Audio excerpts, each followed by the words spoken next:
The job offer that came at midnight. I still remember the night I got the call. It was close to midnight and I was sitting on my bed scrolling through social media when my phone buzzed with an unknown number. Normally, I wouldn't pick up, especially not that late, but something made me do it. "Hello?" I said softly, expecting maybe a prank or a wrong number. A woman's voice answered, calm but distant. "Is this Emily?"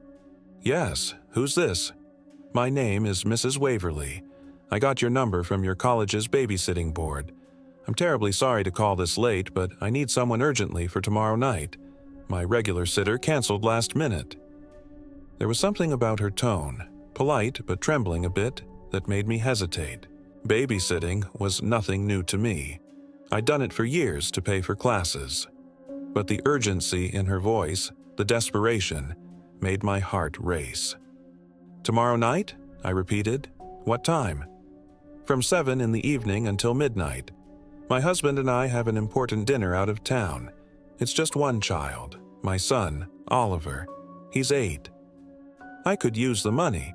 I asked where she lived, and when she said, "The last house at the end of Willow Lane," I felt a strange chill. That name sounded familiar, like something I'd heard before but couldn't quite place. Still, I agreed. "Perfect," she said, sounding relieved. "I'll text you the address. Thank you, dear." When the call ended, I sat there staring at my reflection in the dark window. The streetlight outside flickered, and for a moment my reflection almost looked like it was smiling back at me, though I wasn't. I shook my head, laughed it off, and tried to sleep. But the feeling that I had just said yes to something strange refused to leave. The next evening, I arrived at Willow Lane just before 7. The street was lined with old houses, each one darker and quieter than the next. When I reached the last one, I stopped. The Waverly house stood tall, a 3-story Victorian with peeling paint and half the lights out. It looked like the kind of place kids dare each other to run up to on Halloween. Still, I rang the doorbell. Mrs. Waverly opened it almost immediately, as if she had been waiting right behind the door. She was pale, dressed elegantly, with a nervous smile that didn't quite reach her eyes. "Oh, Emily, you're here," she said softly. "Please, come in." The house smelled faintly of lavender and something old, dust or mildew maybe. Portraits lined the hallway, all of them showing the same little boy with dark eyes and a faint, unreadable smile. "That's Oliver," she said when she caught me glancing. "He's a quiet one." I nodded, setting my bag down. "Where is he now?" "Upstairs, in his room. He's already had dinner. Just make sure he stays in bed and don't let him play with the monitor." "The monitor?" I asked. She gestured to a small handheld baby monitor on the table. "He likes to play tricks, hiding and whispering into it. Just ignore anything strange you might hear." Something about the way she said it made my stomach tighten. Her husband appeared next, tall, serious, almost grim. He handed me an envelope. "Payment in advance," he said. "We'll be home by midnight. Don't open any locked doors." That last sentence froze me for a second. "Locked doors?" He didn't answer. He simply turned, took his wife's hand, and walked out. The door shut behind them with a heavy thud that seemed to echo through the hall. I stood there, alone, listening to the silence. Upstairs, I peeked into Oliver's room. He was sitting on his bed holding a small stuffed bear staring out the window. When I said hello, he didn't respond right away. Then, without looking at me, he said, "They always come when the lights go out." I frowned. "Who comes, Oliver?" He turned toward me, his eyes dark and distant. "The ones who whisper my name." I tried to smile, thinking maybe he was playing. "You've got quite an imagination, huh?" He didn't answer. He just turned back to the window. As I walked back downstairs, I caught sight of the monitor screen flickering on by itself. For a second, I could have sworn I saw movement, someone walking past his room. But when I looked up the stairs again, the hall was empty. I tried to laugh it off.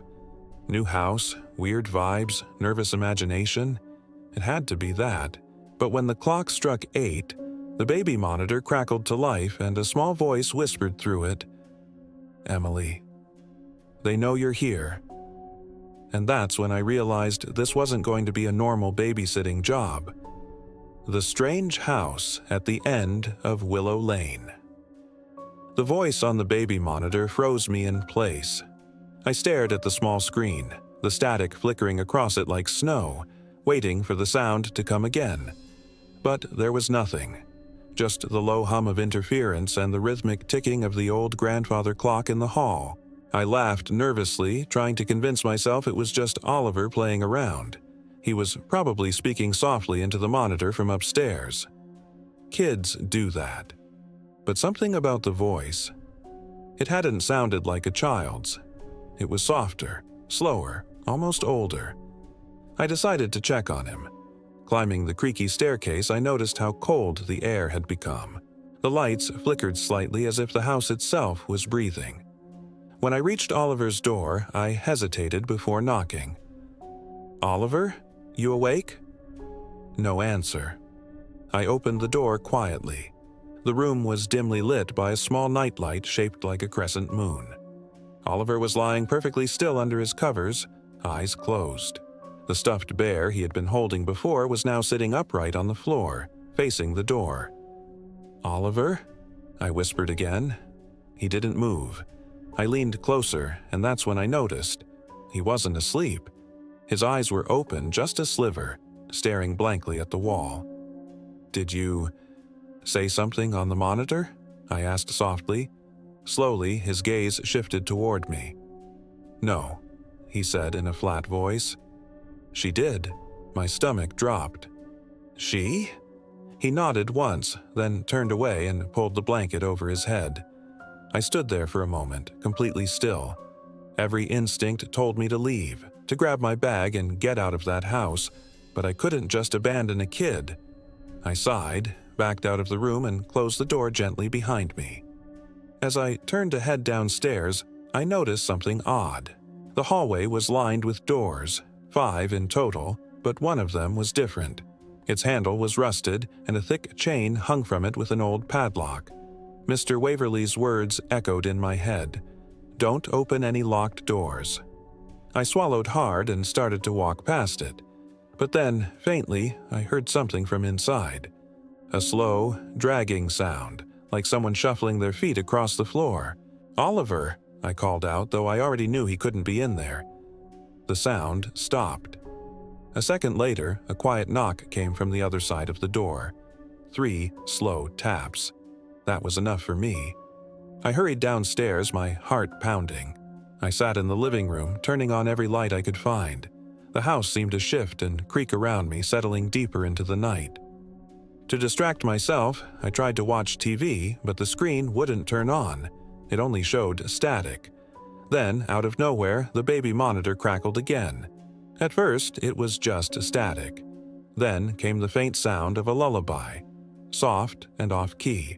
A woman's voice humming a tune I didn't recognize. I turned the volume down, thinking maybe the device was picking up some nearby signal, but the humming only grew louder. Then, beneath the melody, came a whisper. "Don't look at the door." I froze. My eyes darted toward the hallway despite the warning. And there it was, the locked door at the top of the stairs, slightly open. I know I hadn't touched it. I stood slowly, my legs shaking, and called out, "Mrs. Waverly, are you still here?" Even though I knew she wasn't. The door creaked wider. A shadow slipped across the wall just at the edge of the staircase. It moved too fast, too quietly, like it didn't belong to anything solid. I grabbed the nearest thing I could find, a fireplace poker, and stepped toward the stairs, my heart hammering in my chest. "Oliver," I said again, my voice trembling. Then his voice floated down from upstairs. "She's not supposed to come out when the lights are on." That stopped me cold. "Who, Oliver? Who are you talking about?" No answer. Just silence. I backed away slowly, clutching the poker, and turned every light in the house to full brightness. I locked the front door, double-checked every window, and sat near the fireplace until my breathing calmed. Maybe I was losing it. Maybe this house was just too old, playing tricks on me. But then I noticed something that made my blood run cold. On the mantel above the fireplace, there was a row of framed photos I hadn't seen before. Each showed a different babysitter, smiling, happy, posing with little Oliver. But the last photo was different. It was darker, older. The girl in it wasn't smiling. Her face was pale, her eyes wide with fear. And she was sitting right there, on the same couch I was sitting on. The caption beneath it read, "In loving memory of our dear sitter, Claire, 2017. And the date, April 13th, was exactly 8 years ago. I stared at the photo, and for the first time I realized I wasn't the first babysitter in this house, and maybe I wouldn't be the last. The silent child and the locked door. I couldn't take my eyes off that photograph. The babysitter, Claire, sat in the same spot I was sitting now, her terrified expression frozen forever in that frame. The longer I stared, the more I felt like she was looking through me, as if warning me to leave while I still could. I told myself I was overreacting. Maybe the photo just looked creepy because of the lighting. Maybe Claire had just moved away and the Waverlys were sentimental. But deep down, I knew that wasn't true. The word memory wasn't used for someone who was still alive. I needed to calm down. I picked up the baby monitor again. It was quiet now, only the faint hum of static. No whispers, no voices. I turned it off, just to give myself some peace. But the silence that followed was even worse. The house was too quiet. No ticking clock, no wind outside, no sound at all. Just this heavy stillness that made my ears ring. Then, faintly, I heard it again. A soft shuffle from upstairs. I took a deep breath, grabbed the fireplace poker, and started climbing the stairs. Each step creaked beneath my feet. I could feel the air getting colder the higher I went, like I was walking into a freezer. Halfway up, the light bulb above me flickered and went out. The hallway above was swallowed in darkness. I hesitated, my heart hammering so hard it almost hurt. "Oliver!" I called out. No answer. I pulled out my phone and turned on the flashlight. The beam cut through the dark, landing on the door to Oliver's room. It was slightly open. I pushed it gently, the hinges groaning. Oliver was sitting upright in bed, staring straight at the baby monitor on his nightstand, even though I'd turned it off downstairs. "How did that get here?" I whispered to myself. He didn't look at me. His lips moved faintly like he was whispering something. I stepped closer, straining to hear. "She's behind the door," he murmured. I froze. "What do you mean?" He slowly pointed toward the hallway. "The lady in white. She doesn't like the light." I turned my flashlight toward the hall, but there was nothing. Just the closed chained door across from his room. "Oliver, that door. What's behind it?" He didn't answer. He just pulled his knees to his chest and started humming that same lullaby I'd heard through the monitor earlier. That song. It made my skin crawl. I backed out of the room, keeping the light pointed toward the hallway. I had to see what was behind that locked door. I didn't want to, but I had to. Maybe there was an animal trapped inside, or, God forbid, someone hiding there. I walked up to it slowly. The metal lock was old and rusted. When I leaned close, I could hear faint breathing on the other side. "Hello?" I whispered. The breathing stopped. Then, softly, came a woman's voice. "Please, help me." It was barely audible, like a dying breath. My blood went cold. "Who's in there?" I demanded. "Please," the voice repeated. "She won't let me leave." I stumbled back, my flashlight trembling in my hand. The sound was real. Someone, or something, was in that room. But before I could react, a sharp thud came from inside, followed by a long, dragging noise, like fingernails scraping against wood. Then the lock began to rattle violently as if someone was trying to force their way out. I ran into Oliver's room and slammed the door shut, locking it behind me. My heart felt like it would explode. Oliver was still humming, eyes distant. I grabbed his shoulders. "Oliver, what is going on in this house? Who's behind that door?" He blinked slowly, finally meeting my gaze. "You shouldn't have talked to her," he whispered. "Now she knows your name." I felt dizzy. "What are you talking about? Who is she?" He looked down at his stuffed bear. "She used to be the babysitter. Mommy said she wouldn't leave, even after they buried her." I stumbled back, my mind spinning. "What do you mean, buried her?" Oliver didn't answer. He just stared at the window. Outside, the wind started howling, rattling the glass. The temperature dropped again so fast that my breath came out in visible clouds. Then, the baby monitor on his nightstand came to life on its own. The screen flickered. Through the static, a woman's face appeared. Pale, hollow eyes staring directly into the camera. Her lips moved slowly. "Emily," she whispered. I screamed, dropping the monitor. It hit the floor and shattered. Oliver didn't even flinch. He just whispered, "She wants you to open the door." I ran out of the room, heart pounding, flashlight shaking in my hand. Downstairs, every light was flickering now, the shadows stretching and twisting across the walls. From upstairs, I could hear the lock on the door snapping open. One slow click at a time. Whatever was behind that door, it was free now, and I was trapped inside the house with it. Whispers through the baby monitor. The sound of that lock snapping open echoed down the hallway like a gunshot. Each metallic click made my stomach twist tighter until I could barely breathe. I didn't wait to see what came next. I bolted down the stairs, nearly tripping over my own feet, flashlight shaking wildly in my hand. The house was darker now, even though I'd turned every light on. The bulbs flickered like they were gasping for life, and that smell, damp, old, and faintly metallic, filled the air. I grabbed my phone, but there was no signal, no Wi-Fi, no service. Just the word, "no connection," glaring at me in the corner of the screen. From above, I heard Oliver's voice. "Emily?"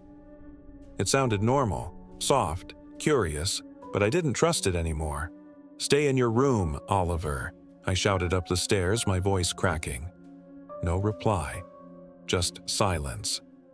Then the baby monitor, yes, the broken one, crackled to life again from somewhere behind me. I froze. The pieces were still upstairs. There was no way it could be working. Yet from the static came a faint whisper. "Emily, why did you lock the door?" I spun around, shining my flashlight at the living room.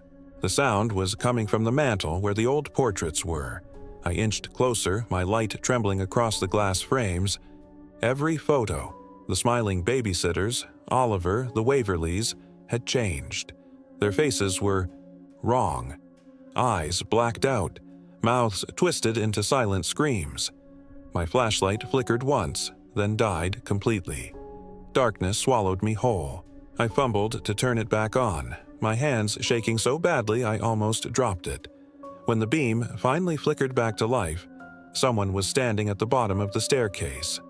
Not moving, just standing there. "Oliver," I whispered. The figure tilted its head. The shape was small, childlike, but the way it moved wasn't right. Its head jerked too far to one side, its arms hanging stiffly at its sides. "Oliver!" I tried again, voice trembling. It stepped closer into the light. It wasn't Oliver. The thing's skin was grayish, wet-looking, and its eyes were black pits that reflected no light. It was wearing old-fashioned pajamas, torn at the knees. Its lips parted, and the voice that came out was a broken whisper. "She's behind you." I spun around, swinging the flashlight. Nothing. When I turned back, the figure was gone. I stumbled backward into the wall, breathing hard, my thoughts racing. I have to get out of here. I ran to the front door and yanked at the handle, but it wouldn't budge. It wasn't just locked, it was sealed, like it had fused shut. Then the whispering started again. This time, not from the monitor. From the walls. Low voices, hundreds of them, murmuring words I couldn't understand. They came from inside the floors, behind the wallpaper, through the vents. Every direction at once. I pressed my hands to my ears, shaking my head. Stop it, stop it, stop it. The voices grew louder until one rose above the rest, a woman's voice, familiar and mournful. You shouldn't have come here, Emily. I turned toward the staircase. At the top stood a woman in a white nightgown, her hair hanging in long, wet strands over her face. She swayed gently, head tilted, as if listening to something only she could hear. "Who are you?" I managed to say, even though my throat was dry. She lifted her face. Her eyes were hollow. Her mouth was dark, twisted into an impossible grin. "I was the babysitter," she whispered. "Before you." I stepped back, shaking my head. "No, you're not real." She began descending the stairs, slow, deliberate steps, her bare feet leaving wet prints on the wood. "Claire," I breathed. Her smile widened. "He told you about me." I wanted to run, but my legs wouldn't move. The air around me felt thick, pressing in on my chest like invisible hands. Claire stopped halfway down the stairs, her head twitching slightly. "They keep bringing them here," she said softly. "New sitters, new faces. She makes us stay." "Who?" I croaked. Claire's eyes darted toward the ceiling. "His mother." Before I could ask anything else, the baby monitor screeched with static so loud it made me drop the flashlight. The room lit up for a split second, and I saw her face inches from mine, cold, pale, and grinning. I screamed and stumbled backward. When I looked again, she was gone. The monitor lay on the floor, screen flickering. Then Mrs. Waverly's voice came through, calm but distant, the same as when she first called me. "Emily, dear, everything okay?" My blood ran cold. She wasn't supposed to be home until midnight. I looked at the clock on the wall. The hands weren't moving. They were stuck at 11:11. "Mrs. Waverly," I said, barely breathing. Her voice turned sharp. "Did you open the door?" I stared up the staircase. The locked door at the end of the hallway was now wide open. "No," I whispered. But she didn't believe me. Her voice dropped to a hiss. "Then she's not in there anymore." And at that moment, something cold brushed past my leg, like a hand reaching for me in the dark. The unknown caller who knew my name. My heart was pounding so hard it felt like it would break through my ribs. That cold touch on my leg, it wasn't my imagination. I felt it.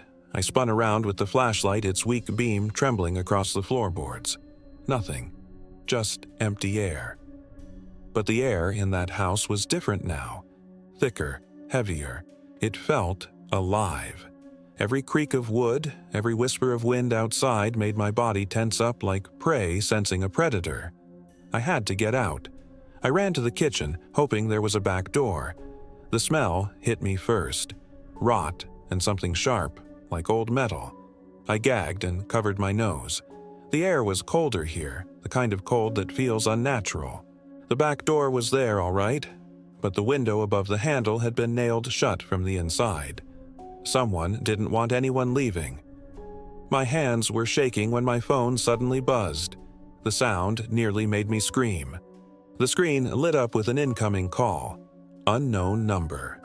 For a second, I thought about letting it ring, but my instincts made me answer. "Hello?" Static. Then, softly, "Emily."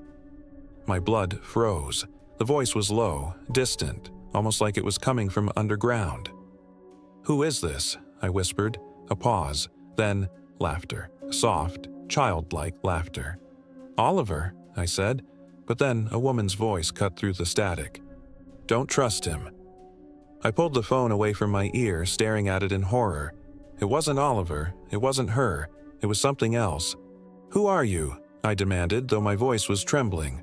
The voice on the other end sighed, almost like it was tired. "You don't remember me, do you?" "What are you talking about?" "You were here before." The line went dead. Before I could even process it, the house phone rang. The old rotary one that sat on the hallway table. Its shrill tone pierced through the silence. I stared at it, frozen. Then it rang again. And again. Finally, I picked it up. "Hello?" A whisper. "She's coming." Click. The line went dead again. I dropped the phone and backed away. The lights flickered once more, casting long shadows across the hallway. The portraits on the walls, the ones of the Waverly family, were changing. The faces were blurring, eyes blackening, mouths stretching into horrid grins. Then I heard it. Footsteps upstairs. Slow, heavy, each step deliberate. "Oliver," I called, though I already knew it wasn't him. The footsteps stopped. I gripped the poker tighter and forced myself toward the staircase. I had to find that boy. I had to make sure he was alive. When I reached the top, the hallway looked longer than before. Impossibly long, like the house itself was stretching. The air buzzed, and the walls seemed to breathe. Oliver's door was half open. The faint blue glow of his nightlight spilled into the hall. I stepped inside. The room was empty. The sheets were pulled off the bed, the stuffed bear lying on the floor, its button eyes missing. The window was wide open, curtains blowing in the icy wind. Then, from the baby monitor lying broken on the floor, a faint voice whispered, "He's with her now." I turned slowly.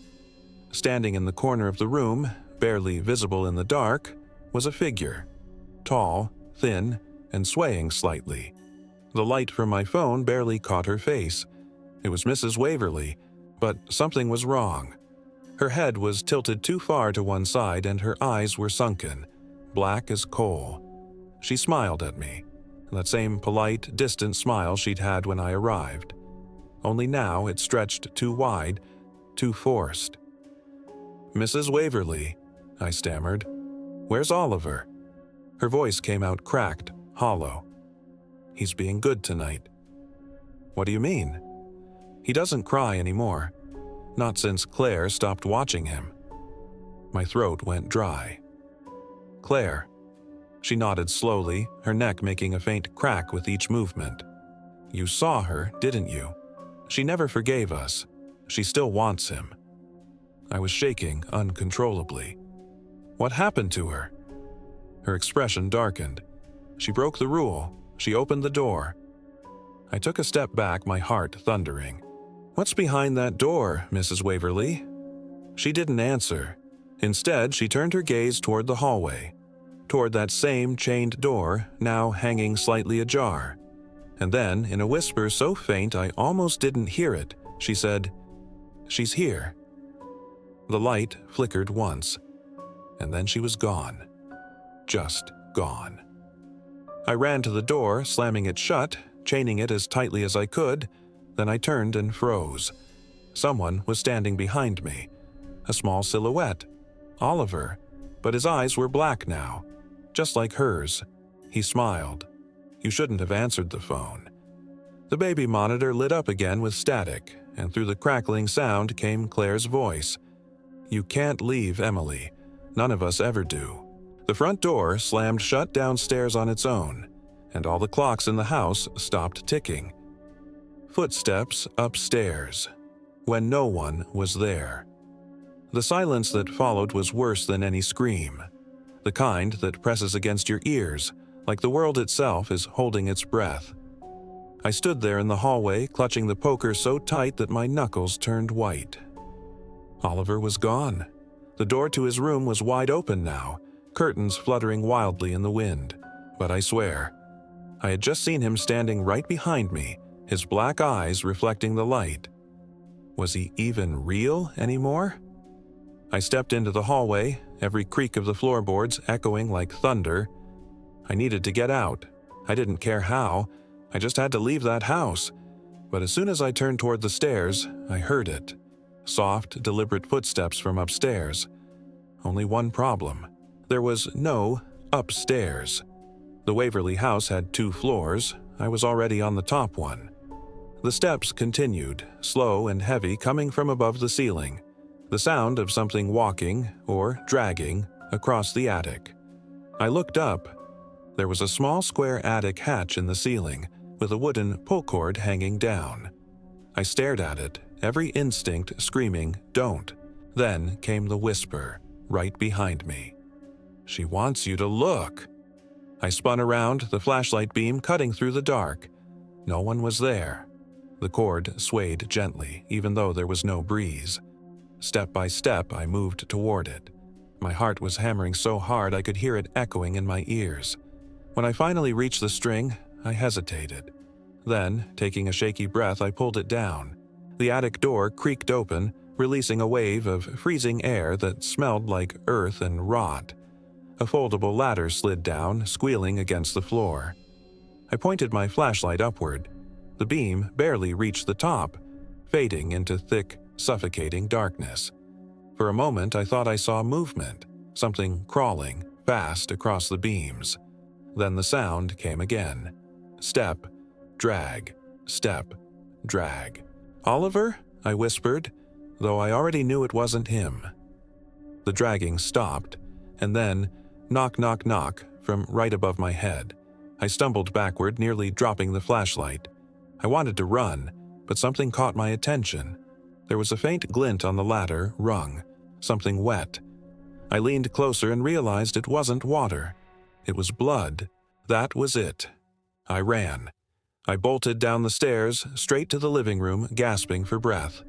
The house seemed to breathe with me, walls groaning, lights flickering violently. I reached the front door and pulled with everything I had, still sealed shut. I slammed my shoulder against it, screamed, cried, but it wouldn't open. Then, faintly, I heard it again. The footsteps, only now, they were coming down the stairs, slow, heavy. Each step matched the rhythm of my heartbeat. I turned toward the staircase, raising the poker in front of me. The beam from my flashlight hit the stairs, empty. Nothing there, but the steps kept coming. Then, out of nowhere, I saw it. A hand, pale, bony fingers curling around the banister, gripping it tightly. Another step, then a face. Claire. Her head tilted slightly, eyes glassy and black. Her lips moved soundlessly before a faint, broken whisper escaped. "You shouldn't be here." I backed away, tears stinging my eyes. "Please, I just want to leave." She shook her head slowly. "You can't. None of us can." Her hand reached out, trembling, almost as if she was fighting something, like she didn't want to hurt me. But before I could move, her expression changed. Her head snapped sharply to the side as if something unseen had whispered in her ear. "She's coming," Claire said. Her voice was barely a whisper now. "Run!" The lights exploded. Every bulb in the house shattered at once, plunging everything into darkness. I fell to the floor, covering my ears as the baby monitor began screeching with static again. Through the noise, a familiar voice broke through. Mrs. Waverly's. "Emily," she said softly, almost kindly. "You're making her angry." I crawled toward the kitchen, heart hammering, trying to find any way out. But the walls looked different now. Longer, warped, breathing. "Stop," I sobbed. "Please, stop this." The house fell silent again. Then from behind me, I heard a small giggle. "Found you," a child's voice whispered.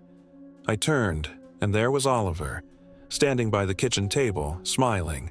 His eyes were pitch black and his teeth were sharp, too sharp for a child. He tilted his head. "She says you can stay with us now." I backed away slowly. "I don't want to stay, Oliver. I just want to go home." He frowned, confused, like he didn't understand what that meant.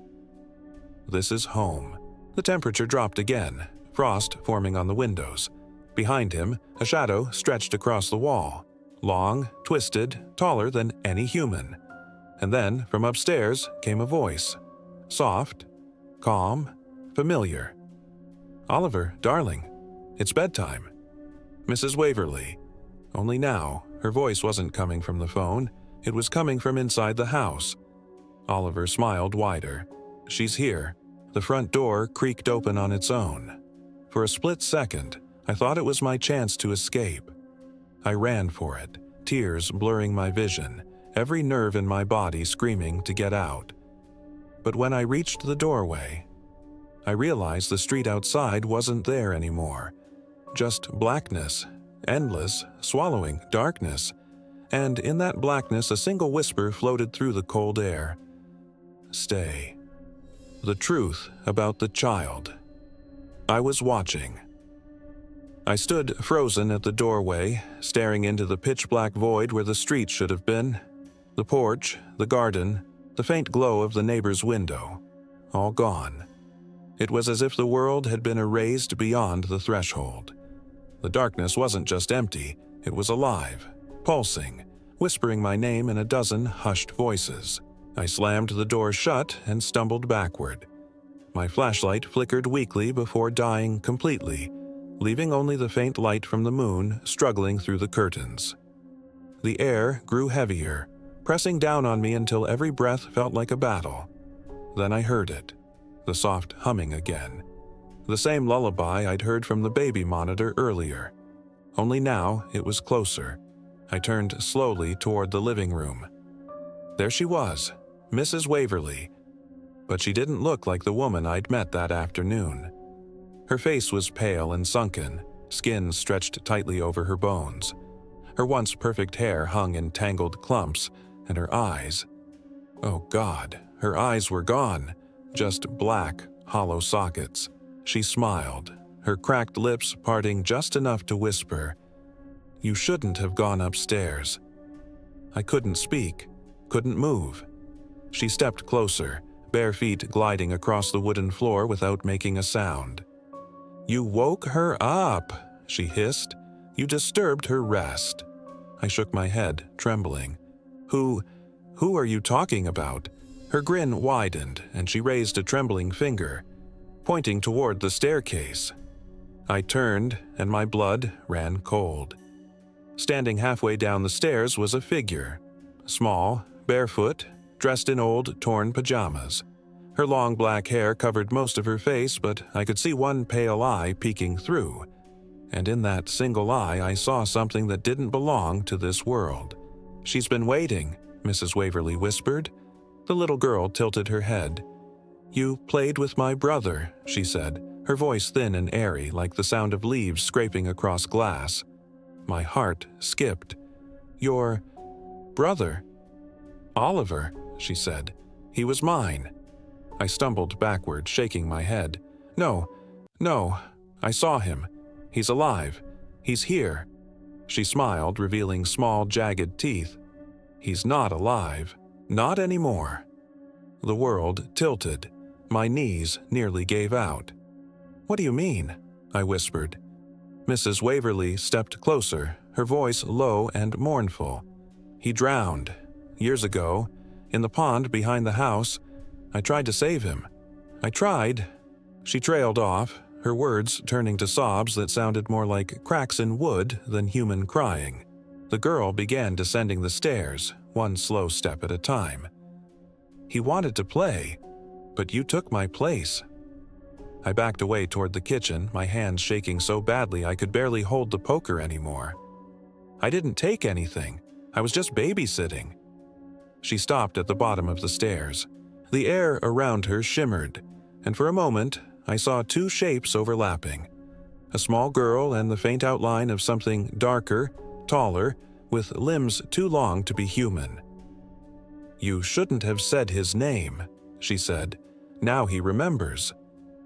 Behind her, the shadows along the wall twisted into shapes, a hand reaching out, then another, and another.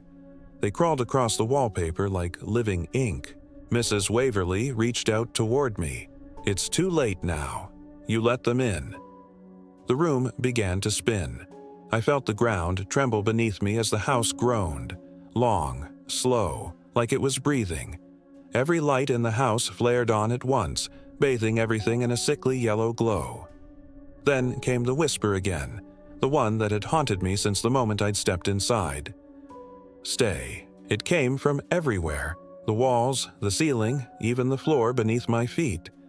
Mrs. Waverly's face contorted in pain. "She's coming," she rasped. "You have to hide." I turned to run, but the shadows were already moving, sliding across the floor like a tide.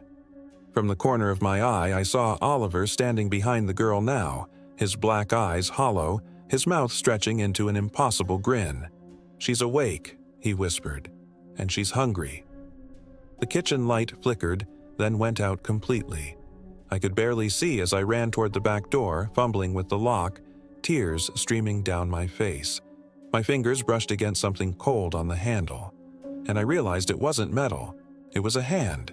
Something was holding the door closed from the other side. The whisper came again, right next to my ear. "You wanted to watch the children. Now they'll watch you." The last thing I saw before everything went black was their reflection in the kitchen window. Two small figures standing behind me, smiling.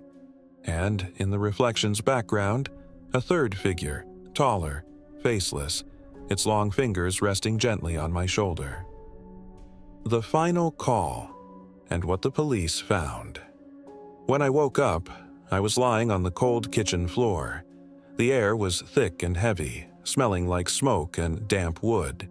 My flashlight was cracked beside me, flickering weakly, and my phone lay a few inches away, glowing in the dark. There was one missed call. "Mom." Hands shaking, I called 911. "Please," I gasped. "Help me. I'm at the Waverly house. There's something." The line cut out. For a few seconds, all I heard was static. Then, through the noise, a small voice whispered, "Why did you call them, Emily?" It was Oliver. I dropped the phone, stumbling to my feet. "Leave me alone," I shouted, my voice cracking. The lights began flickering again, fast and rhythmic, like a heartbeat. Every time the light blinked off, I saw shapes in the dark. Faces, hands, shadows moving closer. When the light steadied, I realized the kitchen chairs had been rearranged into a perfect circle. In the center sat the baby monitor, hissing softly. From it, a lullaby played, the same one I'd heard hours earlier. Then I saw her. Mrs. Waverly stood in the doorway, holding something wrapped in a dirty white blanket. Her skin looked gray, her hair tangled, her eyes black and hollow. "You shouldn't have woken her," she whispered. My knees went weak. "Woken who?" She smiled, cracked lips stretching too wide. "My baby." She stepped closer and unwrapped the blanket. Inside wasn't a baby. It was a small, blackened skeleton. It let out a faint, muffled cry. I screamed and ran. I crashed into the front door, yanking the handle, and this time it opened. I stumbled outside into flashing red and blue lights. Two police officers ran toward me. "Ma'am, are you okay?" I could barely speak. They're inside. The kids. The woman. But when I turned around, the house looked normal. Perfect. Peaceful. No broken windows. No flickering lights. Just a quiet home under the moonlight. The officers went in to check. A few minutes later, one returned, pale-faced. "There's nobody in there," he said, "but you should see this." He handed me an old photograph, faded and water-damaged. A smiling family. A man, woman, little boy, and a girl who looked exactly like me. "Back says the Waverly family, 1998, he muttered. My stomach twisted. That's when the police radio crackled. "Dispatch to Unit 12. Another 911 call just came in from that address. Female voice. Says she's trapped inside." The officer froze. "What?" The radio repeated my own voice, trembling and terrified. "Please help me. I'm at the Waverly house." We all turned toward the house. Upstairs, a single light flicked on. A small shadow waved from the window. And though I was outside, wrapped in a police blanket, I felt a small cold hand slide into mine. A child's whisper filled my ear. "Welcome home, Emily.